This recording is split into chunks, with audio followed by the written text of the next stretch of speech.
All right, welcome back into another episode of Indiebnb. Today, we are joined by Chris Casey from none other than Southeast Georgia from his song Cow Killers. Chris, how you doing on this, beautiful, beautiful Wednesday evening? I'm doing great. I'm a little bit tired just because I've been busy with, a bunch of different projects for school and, of course, music. But other than that, I really can't complain. I'm doing pretty good. I love it. I love it. Well, obviously the project we're here to talk about is your musical project, and want to understand. Lord Algorithm gave you to me, so I Yeah. praise Lord Instagram for throwing me a reel up of Cow Killers. I don't know what what the Indie B&B algorithm did to get us blessed with you, but take me through. I mean, you've kind of got on this journey. Like, what's been surprising you so far as you've started creating music and getting into this? Honestly, I think the most surprising thing was like the very first day that Cow Killers was like out because I'd been teasing it like just a little bit over like the past couple weeks before it came out. And then like the week of, I like every day was like posting like a really basic, like I wasn't even wearing the costume or anything. It was just like holding the phone up, doing something for like 10 seconds. And then the first one that I posted were like, okay, I'm wearing the full like farmer outfit, like we're outside, my band's behind me, and like we're just doing the whole thing. That was like it just like blew up out of nowhere. And it really felt like everyone knew that that was gonna happen. And then when it happened, it just like everyone like watched it at the same time. So yeah, that was really just like it felt like instant. And then nothing's been the same ever since. And it was only like that was only like 4 weeks ago now. So like it's just all brand new and yeah, I don't know, it really caught me by surprise. All right, all right. So we teased a little bit. You kind of got in there, and then boom, you're all of a sudden we've got 52,000 streams and counting on Spotify, and like we're Yeah. cranking. Like, Yeah. what I guess in that time, the last 4 weeks, like what is what's happened for you in as far as like the career goes, and obviously we're still down there in school, but I mean, what Right. other opportunities have sprung up from that? I think biggest thing is like just being in talks with like A&Rs and stuff. That's been interesting because like I realized I kind of don't know how to talk to A&Rs, or like I feel like I'm not doing it correctly, but like we'll hop on the phone, they'll ask me like how I'm doing, they'll obviously ask me about like the music and like just like a really basic rundown, and I answer all the questions, but like then they'll just be like, yeah, we'll keep in touch, and then that's kind of it. But I mean, I'm still like super grateful, and like they're all super nice, and like we've had some cool conversations, but that's been the biggest thing is just like I guess you could say like that industry conversation being had. So yeah. Interesting. What'd you grow from that? I mean, it's amazing what you can do, and like on social, obviously. If you looked at our social, we have not figured it out and cracked the code, but you Yeah. obviously had some kind of magic. Like, what from that, like, what happened? Like, have you gotten more DMs from artists? You have people reaching out to you that you never thought would, like, other A than little bit. A&Rs? It's been like my favorite one, and I always tell people like this feels like a lie every time I say it, but one of the guitarists from the band Bowling for Soup, they played the Phineas and Ferb theme song. Yeah. He like just followed me on Instagram, and like I literally woke up and like I saw that and I was like, there's no like that feels so random, and like it's just like some I don't know, just stuff like that. There's this one YouTuber I used to watch when I was younger who made like these like instrumental breakdowns and stuff. And like I think he pivoted and now he just makes music. But like he followed me, I'm pretty sure. And so it's just been like a lot of cool people, but like, you just never would have thought like, oh, okay, this person, I guess I showed up on their feed and they like the music. So yeah. Yeah. Well, I mean, again, that's what brought us together. But also, I mean, you say the Bowling for Soup guy who made the Phineas and Ferb theme song. I know Bowling for Soup as fucking 1985, like, Yeah. the jams they came out with. You're like, yeah, they made this theme song for this show that. Yeah, I mean that's just I remember like they name dropped the band name in an episode of Phineas and Ferb, and I saw that when I was like 10, and I was like, oh, that's an interesting name, and yeah, that's how. I I know them, but yeah. Okay. Awesome, man. Well, we love it. We love Calculars. I mean, it's a song spotlight today. Like, we want to understand, kind of from start to finish, like your process of, how that became something, where did the Yeah, idea start? Where did it come from? Take us through of course. Well, it kind of started like late last year. I think I made it in November, it. 2024. And like I was already kind of making some tracks. Like I was working on, I guess what would become like the next little project. I didn't know if it was gonna be like an EP or album or whatever, but like I think I was sitting on like 3 songs or 4 songs, and I hadn't made anything in a while. And I was like, man, I need to make another song. I need to like come up with the next idea. And I always start with like the song title. And I think the actual first thing I thought of was like Cowboy Killers or something. And then I shortened it to Cow Killers because like that has more of a, like a snap to it, I guess you could say. Yeah. And like I just really liked that title. It was like maybe like 10 p.m. I was at my parents' house because it was Thanksgiving. And I like go on the computer and I lay down the chords, like the main chords that you hear in the chorus, like during that drop. And that was gonna be like the main beat for like a while. But like I was like, no, it has too much energy. This feels like a climax moment. So I was Yeah. like, okay, I gotta bring it back. Kept the same drums, just like took out the cymbals. And I was like, this needs like a riff or something like easier to follow along with. And I was struggling to come up with a riff, but there's a song called Tinnitus by Nuffer. And he's like this really small artist. One of my friends showed me his album like last year. I really liked it. And the main riff to Tinnitus is like super sticky. Like it's kind of off kilter. Like it's kind of weird, but like it has a fun groove to it. And so I was like, all right, I'm just going to throw this in the project file to see how it sounds. And I might like change it later, like try to interpolate it. Um, and I never did. That just became like the beat. And like I think I wrote like the whole song basically that night. And then the next day I recorded it. And that was pretty much like the entire song. I think I went back and like I added some of the sound effects. The chorus was like the last thing to be done for it. I was like really trying to come up with something catchy. And I just kind of landed on the final chorus. But yeah, overall that song was made like in a really like a unprecedented short amount of time. Like I normally don't make songs that fast, but I remember I made it and I was just like, this might be the best thing I ever made. I don't know. But yeah.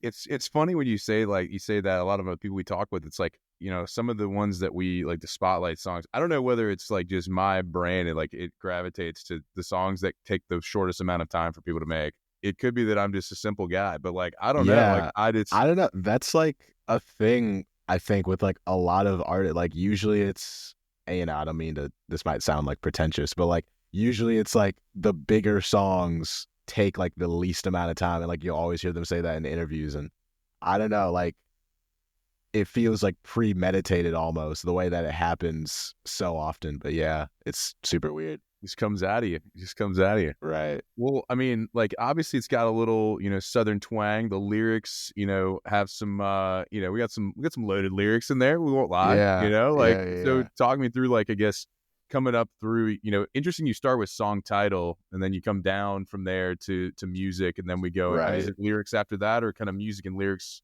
kind of Pretty much. I combined? mean, it's like I like starting with the title because then I basically go like, how does this song, like, what would a song called this sound like? And then I go to the music, and then from there, once there's like something, like it could be like 4 bars of just a loop, and it's like, okay, if I can find a nice rhythm that I like, and I think the I think the first line in the song was the first thing I came up with was like nothing but cows and blue collared employment.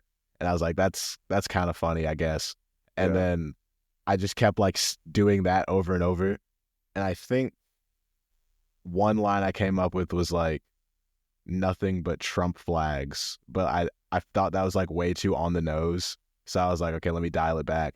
And then somewhere in there, it was like nothing but red flags and mental disorder. And I thought that was like the funniest thing of all time. Like, I think I laughed to myself when I wrote that. And I was like, okay, we're just going to keep going with that rhyme scheme. And Yeah, and then, you know, I realized like, okay, the song kind of has like a sense of humor to it. Like I'm kind of being a little silly about it. So then I carried that just throughout the whole song. And then, and that last verse, it kind of like hits a little bit hard. Like I'm being like less goofy about it, Yeah. but it all kind of comes back around. And I don't know. And then also the instrumental itself is like super zany. I feel like there's a lot especially in the second verse.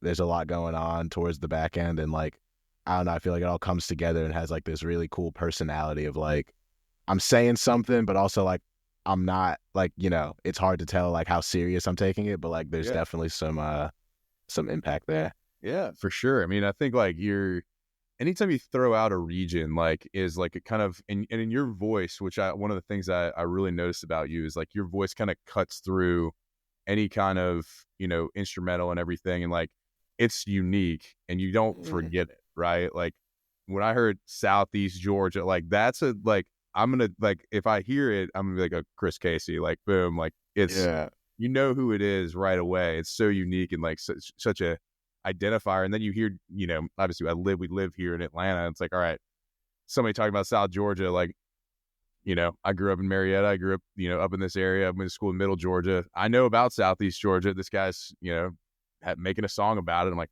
I'm tuning Right. in. Let's go. But like, I think when you bring out a region, you have the unique voice like you. I think that's, and then obviously the zany kind of fun beat back to it. Like, that's kind of it seems like the melting pot of what, what makes Calcula great. Like, Yeah. And like I honestly didn't even fully realize that until after the song came out. Just like reading comments and seeing people be like, oh, I like it was so simple. Like a bunch of people were just like, oh, I'm from around like Southeast Georgia, or like the Florida line was one that like a lot of people like every other comment to this day is still like it's either people like mad at me for saying that or they're like, oh, I'm from Florida and like I agree. And so it's just like really cool. I didn't realize like that would be like the core thing of the song, like bringing people together in a way.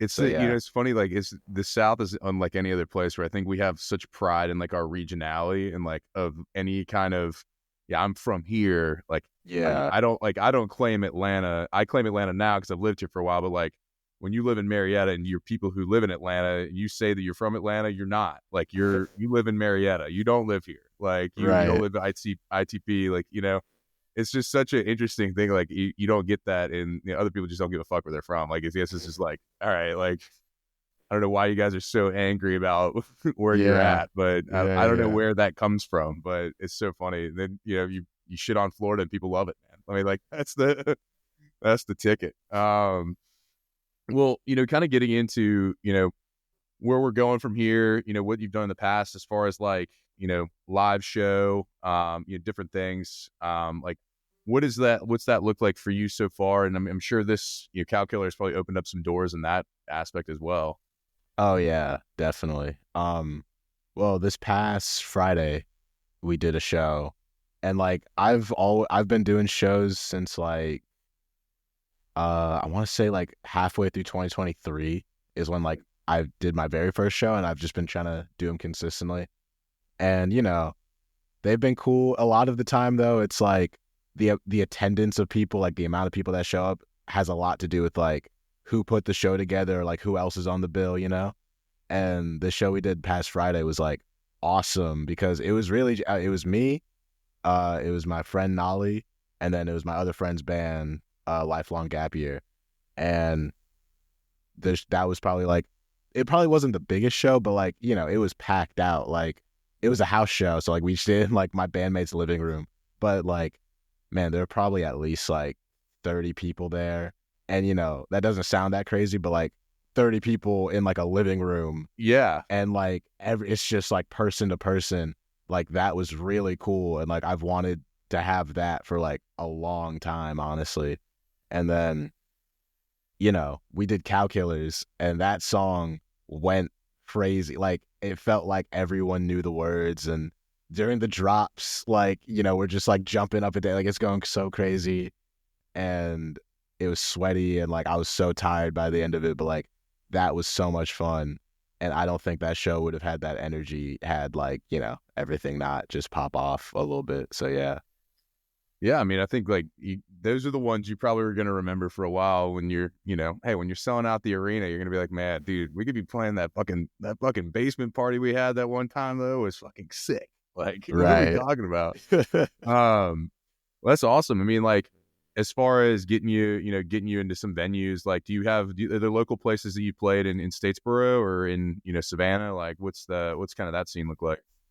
It's interesting because Savannah and Statesboro, well, really, it's more like Savannah, but their scene is like heavily like DIY. Like, you know, people will do house shows. It'll be like a house that like no one's ever heard of ever. But like, you put up the address and like you could honestly like pack out an entire house in one night. But it's a lot of houses. There's a place called Sentient Bean and like a coffee shop. But like they do shows and like, people will pull up. And I don't know, it's super interesting. Like it's very, I don't know what the word is. It feels like scrapped together almost, but like that's just like the vibe of it. But then it really, once you get like regional, like, the Southeast, that's when you get like a lot more like actual venues. Yeah. There's a place in Jacksonville called the Walrus who like they host some really crazy shows. There's a lot of crazy bands in Florida, but they reached out to me a little bit ago. We're hopefully trying to do something there. Like, I really hope that can come together because like a lot of my favorite like local bands or like regional bands are like from Florida and they have such a crazy scene. But yeah, overall, I mean, I don't know. It's always been like a very welcoming scene. I never felt like, oh, we don't want you here. We don't want, it's always been super welcoming and everyone I've met is like super nice. And I feel like now it's just like a bigger platform. So Sure. yeah, I don't know. Just really cool stuff. Hey, I feel like I'm talking to you. We've talked to some people who've like kind of gone up, and we've seen them. I've seen them at one venue in Atlanta, another. Like, actually, this guy, medium bill, but like, I think I'm talking to you in the first time that I talked to him, where it's like, yeah, man, like we're starting to get this, kind of buzz. Same thing with the guy I had on last week. Sure, like he's starting to get some buzz as far as and some notoriety, and like, you're about to have like a fun next like 8 to 12 months, I feel like, and just getting to see, and Dude. I'm excited to watch from where we're sitting, like what's going to happen. But Yeah. Thank you. with the live set, like you mentioned, you have a full band, so who are those guys? Like, is it like the Chris Casey band, or they just like you just they're your buddies who they're good with it being just you, or like when you Yeah. ideally if you go play the Walrus, what's the setup like, and what do you want people feeling whenever they leave there? Yeah, so that band, it's funny the way we met. We played a show last summer, and actually it was the release show for like my most recent project, Head High. That was like the release show, and the people that put that bill together put them on the bill. And I'd heard of them like a couple times, but like I'd never really met anyone or like heard the music. But we all met and we're all like around the same age. Like I think most of them are like a year younger than me. But that was really cool because a lot of the people I meet in Savannah like are a good bit older than me. But we were all about the same age. We chopped it up. They had listened to some of my music, they liked it, and then they played first. And I really, really liked their music. And I was like, you guys might be the best band in Savannah, like right now. We played a couple more shows, and then around the time when I was like, okay, I want to have a backing band for the shows, I mean, they were all down to do it. And at first I didn't want to ask them because I thought like, oh, I'm like, I don't want to like take away from like what y'all are doing as your own band. But like, no, they were all down. And we've been running that since like October. And they're all really cool. It's a band called Slurp. And they make like, it's weird because they make like hardcore music, like low key. And like the switch up is just so crazy. But like they're all like super versatile and like super good at playing. And yeah, that's how that came about. And they just bring like such a cool energy to the shows. I used to just play with like a backing track and like just do the vocals, right? But I feel like now that, especially now that the music is like a lot more like rock instrumentation, like you just feel that way harder with a live band. And Yeah. I feel a lot more confident on stage, and like we'll try out some like really crazy stuff with the songs and the crowd really likes it. So yeah, it's really cool. And I want just like the big takeaway to be like a really fun, unique experience, because I feel like it's not every day you see like a rapper with, you know, just a straight up rock band behind them, and like we'll do breakdowns and like, you know, borderline, like there's a song we do, Public Safety, and like playing that song with a band, like we just turn it into like a hardcore song, and like we'll be jumping around, like I won't even be doing the lyrics, we'll just be like screaming, and like I'll go into the crowd and like do some stuff. So like, yeah, it's just a totally different experience, and I'm super happy that they're letting me do that. So yeah, Yeah. Shout out Slurp for yeah, getting one involved. hundred We love percent. it. We love it. Something I did want to, bring back. You mentioned your, Head High. One Yeah, song that did kind of stick out to me, Risky. Kind of, I wrote down kind of shoegazy, kind of like, have a little bit more of the spoken kind of, spoken word on it with, over some tracks. Like, take me through, a little bit about that one. Like, how'd that one come to yeah, be? definitely. Geez. Okay. So I wrote that song last summer, or it was the summer of 2023 is when I wrote it, and because that's when I was like putting the album together. And I don't know if like Dominic Fike released his album Sunburn, and there's a song called Think Fast on there. And I remember that was like one of my favorite albums of 2023. I like love Dominic Fike. I love that album. And the main beat of Think Fast is like, I think it's literally just like the bass and the drums and like some synths going on, but it's like really low key, and like he's like kind of rapping over it, doing like a rappy, singy cadence. And I remember thinking like, that's so sick. And I went on YouTube and like someone did like the AI like vocal split of the instrumental, and like I took that and I just looped like that first verse beat, and I wrote the entire first verse of Risky over that beat. And then I came back to it later. I think I got like a loop off of Splice. That's like where that guitar is from. And then like I redid the drums, added in like some extra stuff. And that's how the song came about. And then like I had that first verse already written. I just like put that over there, did the really quick chorus, and then did the second verse. And that song's really cool. I love that song because like I remember when I was writing it, I just like a lot of stuff had just happened. Like I graduated from high school, you know, really just thinking about like the future and like thinking a lot about the past and stuff. And I felt like there's just a lot of things that had happened that I feel like I'd like moved past in like a really healthy way. And so I was just like reminiscing on those things. And that whole song to me is just like looking back on things and like just feeling like you've grown from them, but like they still hold a place in your heart, you know? And so I really love that song. And I feel like literally like right behind Cow Killers, I feel like that's the song that like a lot of people know. And so I don't know, it's just super sick. Oh man, well, I love that. I picked that one. I was like, man, this one comes out to me, quickly. Yeah. It hits the ears. So I love you kind of like are taking, these indie rock, indie kind of folk people, and you're sampling through that, right? Like, you see a lot of, rappers will go get, other stuff from, other rappers, or, they'll have like the, pop hits or something from that. Like, I Yeah. love that you're kind of taking something that you're unique and you love, like, and sampling over those things to get, more people to, get your music, but also, you talking about it, it's like, hey, people are going to go listen to Dominic Fike and that, that album, right? Like, he doesn't need Yeah. any more fans, but like, at least it's kind of part of your process. That's the Right. kind of the beauty of what you're doing. So, um, as we kind of transition here to something a little bit lighter, the Pete Peterson party pack of questions, quick questions, right in a row. It's going to be 20 questions. Okay. Pete Peterson's party pack questions. Here we go. Chris Casey, cake or pie? Hi. He's pieing it up. All right. Salad or soup? Salad. Oh, he's a salad. All right. Sunrise or Yeah. sunset? What are you seeing more of? Sunrise. All Sunrise. right. Yeah. All right. All right. Would you rather hit a home run or score a touchdown? Score a touchdown. I think baseball is like the worst sport, honestly. I hate watching baseball. Not a Braves fan. All right. Here we go. Yeah, I hit a All right. touchdown. Touchdowns. Night in or night out? What are you having more of these days? Night in. Love that. When you do go out and you do hit the bars hard in Statesboro, are you more likely to hit the robot or the worm when your jam comes on? Probably the robot, but I feel like I wouldn't hit a good worm. So yeah. All right. Worms in the works. Worms in the works. Yeah. I like it.